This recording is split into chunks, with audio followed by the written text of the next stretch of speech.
दूसरे को अपनी जबान पर लाकर ये इख्तिदार की कुर्सियों पर बैठने वाले जालिमों से आपके हक का मुतालबा करते हैं। अगर इसको जज्बाती कहते हैं तो मैं अपने जज्बात की को बरकरार रखूंगा, क्योंकि गरीबों की इंसाफ की लड़ाई हम लड़ रहे हैं।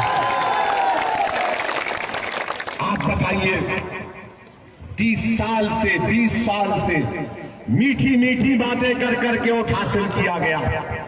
हमको कहते वोट काटने आए हैं।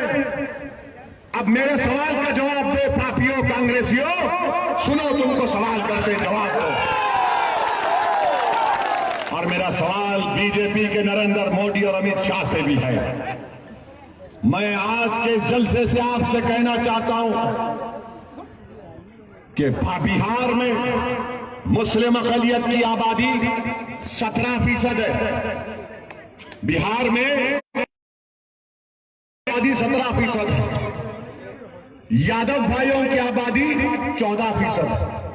कितनी है? 14। मुस्लिम अक़लियत की 17%। हमको बोलते ना वोट काटने आए हम किसी के एजेंट बन के आए हैं। मैं यादव भाइयों को सलाम करता हूं, वो 17% है। मगर तुमको मालूम बिहार की असेंबली में उनके कितने विधायक हैं? मालूम आपको? बिहार के विधानसभा में हमारे यादव भाइयों के कितने विधायक जीत कर जाते हैं? आपको मालूम कितने मुस्लिम अक़लियत जीत के जाते हैं? मैं बहादुरगंज की जनता से, बिहार की जनता से मेरा एक सवाल है। आपको मालूम कि हमारे यादव भाई 14% है। 55 से ज्यादा उनके विधायक जीत कर जाते हैं। आबादी में हिस्सा 14%, मुस्लिम अक़लियत 17%। बताओ तुम्हारे कितने विधायक जीत के जाते? बताओ। मैं तो एजेंट हूं ना, आप जवाब दो, कितने जीत के जाते? किसी को मालूम? आपको मालूम? किसी को मालूम? सुनो, सिर्फ 23 जीत कर गए। 17% है और 23 जीत कर जाते। हमको उंगली उठाते हैं, हमको उंगली उठाते हैं। अरे शर्म आनी चाहिए इन लोगों को। 17%, 23, 14%, 55 से ज्यादा। मैं क्या इनका गुलाम हूं? मुझे भी तो अपनी आबादी के बराबर हिस्सा मिलना चाहिए, नहीं मिलना चाहिए? हिस्सेदारी मिलनी चाहिए, नहीं मिलनी चाहिए? क्या हम क्या किराएदार करोड़ अदा करेंगे या मालिक बनेंगे? जब मालिक बनना है तो मालिक की तरह बिहेव करो। ये दिमागों से निकाल दो कि हम किसी की गुलामी करने नहीं आए। ना हम पटना में बैठने वाले, हम सिर्फ अल्लाह से डरने वाले हैं। हम किसी और से नहीं डरने वाले हैं। हाँ, जो हमारे बड़े और बुजुर्ग हैं उनकी इज्जत करेंगे, इखलाक से पेश आएंगे। मगर अगर कोई कहेगा कि मैं तुम्हारा बड़ा हूं, मुझसे डरो, मैं कहूंगा नहीं डरता हूं, मैं तुमसे नहीं डरता हूं तुमसे। चाहे मेरी इस राह में हमारी जिंदगी चले जाए, मगर डरना है तो रब्बे करीम से डरना है। इनका मिजाज क्या है कि हमसे डरो, हमारे फेंके हुए टुकड़ों पर जिंदगी गुजारो और हमारी गुलामी करो। ये मेरा मिजाज नहीं है मेरे भाई। हाँ, गुलामी अगर करना है, इन गरीबों की करने तैयार हूं। और अगर मेरे गले में किसी के गुलामी का तौक है, जिसको मैं फख्र के साथ पहनता और पहनता रहूंगा जब तक जिंदगी वफा करती रहेगी, मैं मोहम्मद मुस्तफा सल्लल्लाहु अलैहि वसल्लम के गुलामों का गुलाम। मेरे अजीज दोस्तों और बुजुर्गों, ये मिजाज आपको देने आए हैं। क्या हम हमारे यादव भाइयों की तरह 50 MLA नहीं जीता सकते? नहीं जिता सकते? जिता सकते हैं, नहीं जिता सकते? डरिए मत, खुल के बोलिए, जोर से बोलिए, ताकत से बोलिए, शिद्दत से बोलिए, जोर से बोलो तो पटना में बैठने वालों को मालूम हो गया कि ये मिजाज आपको पैदा करना है। खामोश रहकर आंखों में आंसू लाके रोने से कोई सुनने वाला नहीं है। अब आंख में आंसू नहीं आएंगे। जो हमारी वोट की चोरी की उनको रुलाने का टाइम आया है और यहां से बहादुरगंज की जनता बात करेगी। मेरे अजीज दोस्तों और बुजुर्गों, कहते हैं बीजेपी के इशारे पर ओवैसी आता है।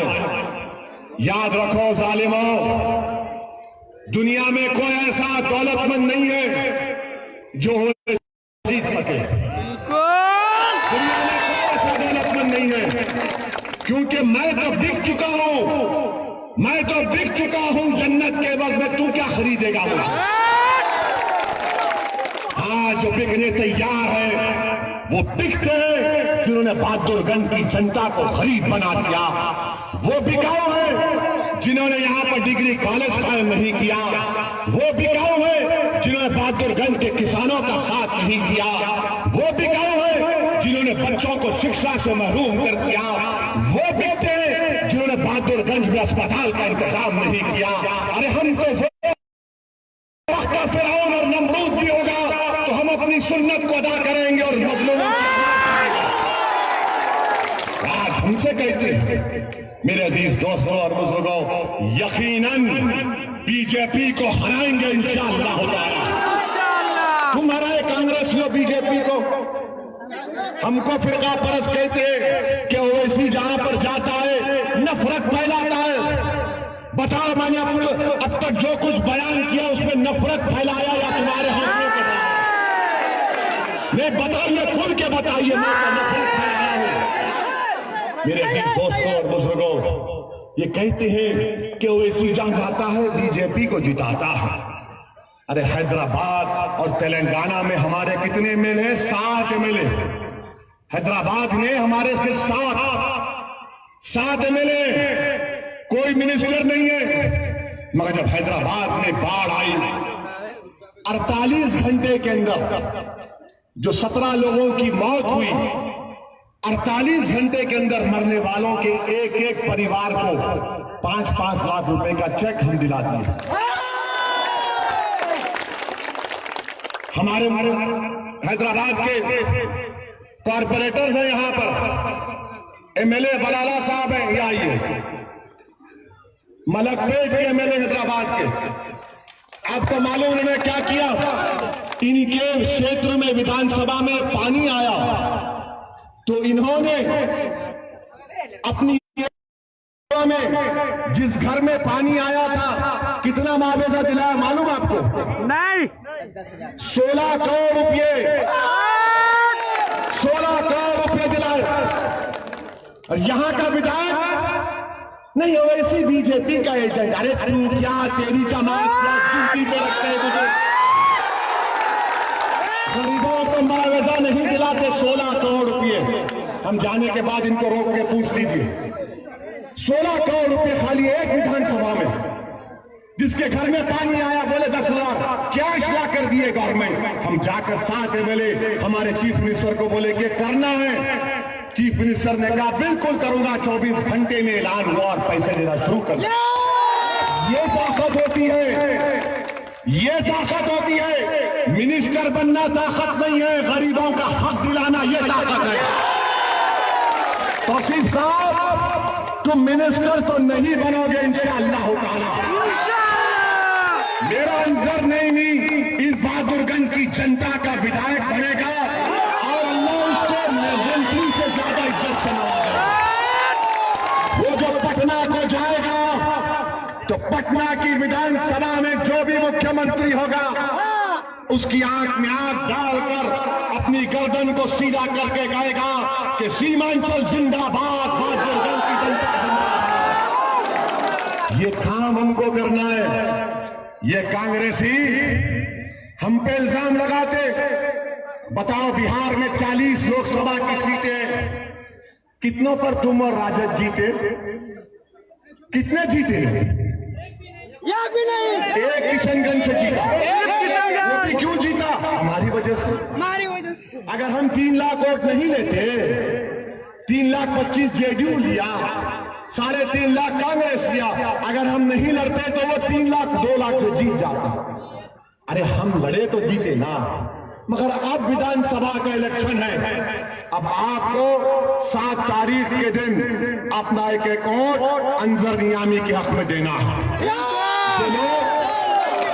जो लोग 20 साल से आपकी वोट की चोरी कर रहे हैं, जो लोग 20 साल से हमारे बच्चों को शिक्षा से महरूम करके रख दिए, जो लोग 20 साल से हमारी मां और बहनों को अस्पताल से महरूम करके रख दिए, मैं बहादुरगंज की जनता से और सीमांचल की जनता से अपील कर रहा हूं कि 7 तारीख के दिन एक जख्मी शेर और शेरनियों की तरह पोलिंग बूथ को जाइए। ये लोग 20 साल तक हमारा शिकार करते रहे। जब शेर जख्मी हो जाता है तो बड़े से बड़ा शिकारी जंगल छोड़ के भाग जाता है। अब आपको एक जख्मी शेर की तरह पोलिंग बूथ में जाना है और जहां पर पतंग छाप का निशान दिखेगा, ये सोच कर डालो, डर की बुनियाद पर नहीं, उम्मीद की बुनियाद पर, डर की बुनियाद पर नहीं, मोहब्बत की बुनियाद पर, और एक उम्मीद और मोहब्बत की बुनियाद पर पतंग छाप पर बटन लगाइए। और मेरी मां और बहनों से अपील कर रहा हूं, बुजुर्गों से अपील कर रहा हूं कि आप अपना वोट नहीं डाल रहे हैं, सिर्फ आप अपनी औलाद के मुस्तकबिल का भी वोट डाल रहे हैं। मेरे बुजुर्गों, मेरी मां और बहनों, याद रखो, जब आप वोट डालने जाएंगे तो सिर्फ आपका वोट नहीं, ये मासूम बच्चों के मुस्तकबिल का वोट डाल रहे हैं आप। इन मासूम बच्चों को अच्छी राह दिखाने के लिए, इसलिए हम आपसे अपील कर रहे हैं कि 7 नवंबर के दिन आपको अपना एक वोट मजलिस के उम्मीदवार को कामयाब करना है। और आखिर में, क्योंकि जज्बाती गुफ्तगू हुई, थोड़ा टेम्परेचर कम कर देती है। लॉकडाउन में हमारे बच्चे किशनगंज में फंस गए तो हमारे प्रवासी मजदूरों ने फोन लगाया था तौसीफ साहब को, फोन लगाया था उनको। तो तौसीफ साहब के फोन से आवाज आई, आप जिस नंबर से संपर्क करना चाहते हैं वो इस समय उपलब्ध नहीं है। लगाया था ना फोन, लगाया था ना। तो तौसीफ साहब के फोन से, जो हमारा बच्चा प्रवासी मजदूर क्वारंटाइन में था, जो फोन है तौसीफ साहब, तो फोन से आवाज आई, आप जिस नंबर से संपर्क करना चाहते हो उस समय उपलब्ध नहीं है। अब जब हमने हमारे शेर को खड़ा कर दिया, जब हम खुद आ गए आपके दरमियान में और आपका हमारा कनेक्शन बढ़ चुका है अल्हम्दुलिल्लाह, तो अब मजलिस की कामयाबी को यकीनी देखते हुए तौसीफ साहब आपको फोन लगा रहे हैं, आपको फोन लगा रहे हैं। तो आपके फोन से क्या आवाज जारी है मालूम आपको मालूम? आपके फोन से आवाज जारी है तौसीफ साहब को कि जिस व्यक्ति को आपने कॉल किया है वो अभी दूसरी लाइन पर ओवैसी के साथ व्यस्त। तो ये काम आपको करना है, आपका हमारा कनेक्शन जिंदगी भर रहेगा इंशाअल्लाह। दुनिया की कोई ताकत इस रिश्ते को नहीं तोड़ सकती, ना तोड़ेगी इंशाअल्लाह। अस्सलाम वालेकुम व रहमतुल्लाह।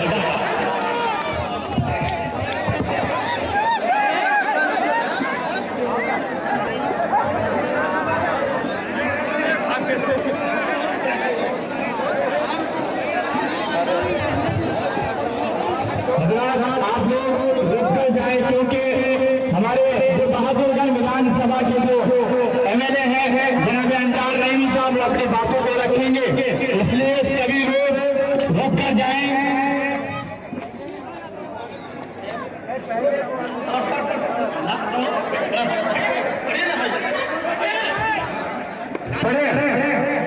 आप लोग देखिए कि आप रुके रहे हैं, क्योंकि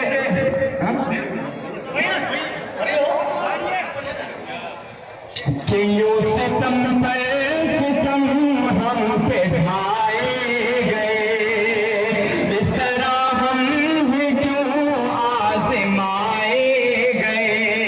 और थे लोग बस कीमयों तो मगर सिर्फ मेरे ही घर क्यों जलाए गए। कि ऐ हुकूमत के ज़ालिम ये तुम भी। Subscribe now and press the bell icon. Never miss an update.